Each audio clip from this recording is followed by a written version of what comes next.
I've insisted on this one, Al. You've insisted on Will and Al. You're pushing again. Will and Al. Right. So I've driven the Jeep, the Grand Cherokee, The Grand L Cherokee Overland. L Overland. Overland. Yeah. So the middle spec version of the 3. And you've only had it a day. I've had it for. So let me tell you what you're about to experience in the next couple I of days. did drive it on launch. Don't forget. Let me tell you We what you're actually about to drove together. experience Yes. in the next coming days. Yeah. What a fabulous car. You know what? You get into it, it's got the feel good. There's no doubt. That's exactly it. It feels like the $1 million it is. 1.4 million. 1.4. But you know what I'm saying? You feel like $1 million in this thing. It's big.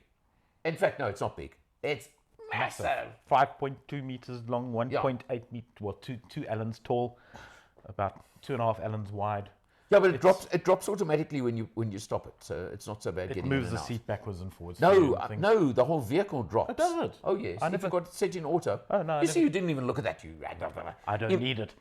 To your immediate left of your left knee on the center console Yes. is the little thing that where you can adjust the yes, ride yes, height. yes. Yeah. Well, it automatically drops to lowest when you park. Oh, really? Yep. Good for you. I didn't need that. And we took it on a road trip to Friesburg. Yeah. And back. And I have to say, it's one of those cars that you simply get into and you fall in love with it. It's just beautifully engineered. It's beautifully put together. It feels European. Yeah. But there are little American undertouches Okay. and tones that you'll pick up as you spend time with the car. Yeah. And I know that a couple of our fellow motoring journalists have said that it's underpowered. It is not. Oh, come on. It has the right amount of power for what it is. 210, 209 or 210, 10 you get kilowatts different and numbers. 300 and Three, is it 324, 342? I get Lots mixed of up Newton meters. Is more than adequate. and You know what?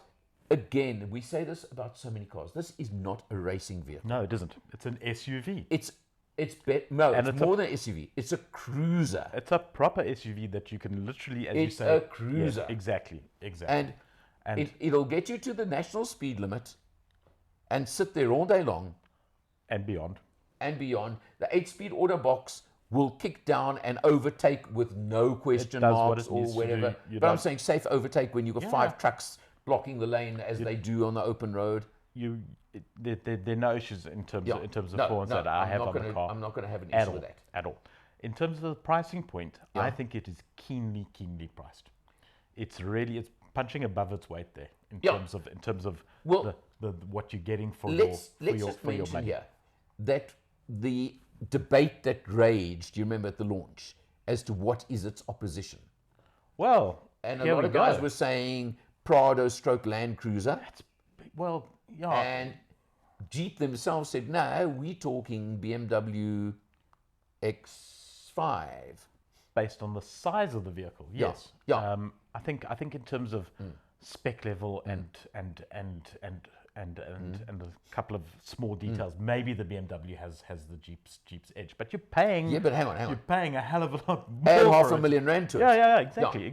Yeah. So I think the Jeep is sitting in its own little comfort zone, and it is saying, the thing bring is it. Yeah, the thing is Bring that it. everybody always wants to know what's it competing with, you know? Well- That's become a normal thing. But look, there is also the Summit Reserve if you really want to spend another 200,000 Rand. the infrared Which has got nighttime the infrared night camera, which is brilliant. Couple of It's captain also seats. got captain seats in the middle instead of the bench. yeah. And then the other thing it's got is the next level of off-road. It's got quadric track, whatever. It's got the cameras and But spiel. now, that's fine. And I know it's capable off-road. Yeah. But who's going to ever take it off-road? Well, exactly. Do me a favor. Exactly. So I think Okay. you want direct competitors. Yeah. Disco 5, Yeah. slap bang in the middle there, and that's what this car reminded me a lot of. It reminded me a lot of my Disco 4, and that was my favorite car of all time. I loved that car to pieces, and this reminded me a lot of that. The car is willing; it wants to please you, and it does with everything. Everything you touch, everything you listen to on this. I mean, the sound system Look, on the that thing is Macintosh amazing. sound system. It's yeah. amazing. But you know what? But- a comment we made last night, because I just took a little highway cruise last night, Yeah. okay? But now, I'm going to use a word that most people would look at negatively, but I want to use it in the most positive way, it wafts along. So does the Land Cruiser. I'm saying to you, that's why I say a lot of people I said like driving the Land Cruiser is like driving a marshmallow. Yeah. Do you agree? It wafts along on a freeway. It no. really does. I would like to get the Land Cruiser again just to compare it back to back. I found the Land Cruiser particularly wafty, if you want to put it like that. It's a stupidly comfortable car, the Land Cruiser. It's wonderful. But the Jeep is also stupidly comfortable. I didn't get that same sense of wafty. I had confidence in the Jeep. Yeah, no, sure. That's why I'm saying. That's why I don't. I said I'm using the word waft in a positive, not a negative. Yes.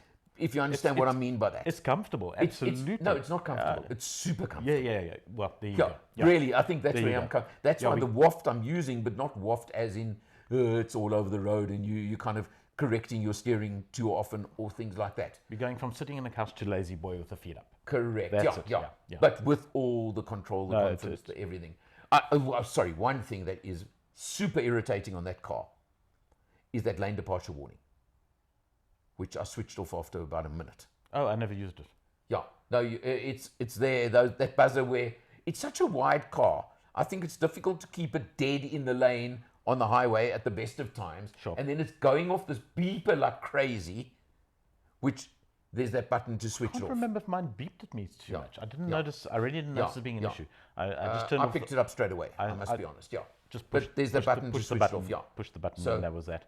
It does. It's got lane departure control, so it will keep you in the lane. Yeah. Which is But you nice. just don't need that. And it does have quite a good road edge sensor because, I mean, out in Friesburg, there are no road markings. Right, okay. But it could tell you where you were in the road, which is that's actually, important as well. Actually very nice. It's obviously got, wireless Android, Yes, etc. yes. I mean, I linked it up in 1 second. You'll pick up a huge amount of extra stuff that's behind the scenes engineering. I picked up that I didn't like last night. I've got to tell you, and I'm sure there's a setting. I know what it is. I linked and I put my phone so it was on Android. Okay. And at night, I'm sure there must be a setting somewhere to dim the screen. There is. Okay, because it was actually the screen It was bright. was so bright it was distracting me. So you'll find it, and then you'll find the other little foible that it has at night, which is actually.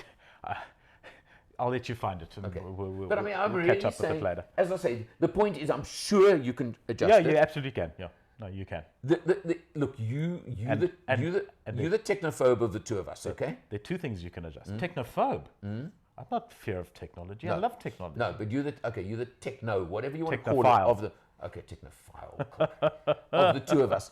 One of the things, and I often comment on this, in our world, yours and mine, where you get a car for a maximum of a week, Yes. to actually find everything on a car. I was actually going to apply for a job with Jeep so I could actually drive their car for a bit longer than a week. Yeah, because quite honestly, I've had this many a time where I give back a test car and then I talk to you or to somebody and it's, by the way, what did you think of that feature? Oh, Didn't find it. I never found it. I never encountered it in my week with the car. I'm beginning to experience a sense of that. And there's quite a lot of crossover when you've driven a car and you're pretty sure it had that feature, but it was actually the car you drove afterwards that had the feature. So I'm waiting till we get caught out. Get caught out in something. Look, as has happened in the Motor Matters world lately, and thank you manufacturers, just so many cars. We haven't just had a car for a week at a time. We've often had more than one car in the week, and that's where we end up swapping the cars between us. So we're not even necessarily getting the car for a week. Yeah, we just a couple of days. Couple of days now to find all the features. No, so please. I mean, as the cars develop, you're getting more and more features on every car, even on the base cars. That's right. So you're finding so much more, and then, as you said, then somehow you even confuse between this week's and last week's. So please forgive us if this happens on occasion. And one of the features that I didn't find in the Jeep that's there, that I actually, when I was chatting to Stellantis at South African Auto Week, was the camera for the rear seats. No, So but hang on. the kiddies camera. What is that not only on the Summit Reserve? No, it's on the Overland. Is it? It's there, and I missed it. And it was one of those things that I thought that was actually only on the Summit Reserve. no, it's on the Overland. Okay. It's there. Because I experienced it on the launch when you remember there was the one Summit Reserve at the launch that was only there as a photograph model, can we call it? And we did a lot of my video using that car. Yes. And you'll see the kiddie camera there. Yes. The other thing, I mean, just looking at the car, I think of every car I've had, that third row seat has to have about the most room I've seen in any 7-seater. And you can pack your bags behind it still when they're in place. Yeah. That's how big this thing is. And do you remember that on the launch, and in fact part of it even off-road, you were driving, I was in that rearmost row. I tried to bounce him into the roof. I tried. You tried very hard, but you never even got. It just shows how good it is. Good the suspension. Yeah. Right And that was even on the dirt road, eh? And we didn't slow down. I mean, No. You slow down. we Excuse were going me. over some nice bumps. You don't know the meaning to slow down, do you? I, Only when you run out of petrol. I know the meaning of reserve when it's not my car, but it was it's Yeah. a lovely vehicle. Overall, now look, I've only had it for a day, and he didn't even let me get. Now, excuse me, listen to this.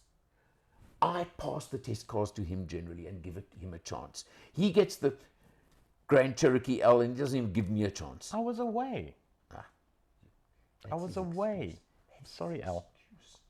Okay. That's what he tries to tell you. But it's a stunning car.